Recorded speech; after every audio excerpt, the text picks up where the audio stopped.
नमस्कार. आपल्या सगळ्यांचे सोशल महाराष्ट्र न्यूज चॅनलमध्ये हार्दिक स्वागत. चला वळूया तर एका नवीन बातमीकडे. आजची बातमी. विविध प्रलंबित मागण्यांसाठी संघर्षवादी सफाई कामगारांच्या 3 दिवसीय धरणे आंदोलनाला धुळ्यात सुरुवात झाली. डॉक्टर बाबासाहेब आंबेडकर श्रम साफल्य योजनेअंतर्गत सफाई कामगारांना घरे बांधून द्यावीत.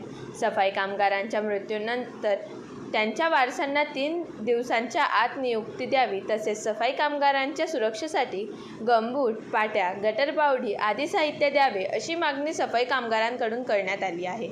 धुळ्यातील क्युमाइन क्लब या ठिकाणी धरणे आंदोलनाला सुरुवात झाली आहे.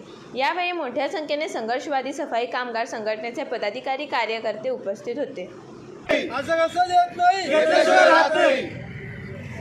संघर्षवादी सफाई कामगार संघटनेतर्फे आजपासून 3 दिवसीय धरणे आंदोलन सुरू करण्यात आलेले आहे.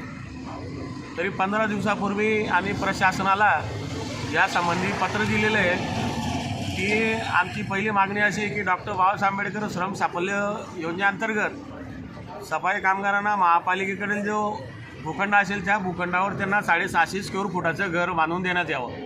आमची दुसरी मागणी अशी आहे की सफाई कामगारांचे जे प्रलंबित प्रकरण आहे वारस हक्काची ते प्रलंबित प्रकरणं तात्काळ निकाली काढण्यात यावं. आमची तिसरी मागणी अशी आहे की सफाई कामगारांच्या मुलांना जे शिक्षित असतील पदवीधर असतील किंवा ज्यांच्यावर डिग्री असतील अशा मुलांना मानधन तत्वावर महापालिकेत नोकरी द्यावी.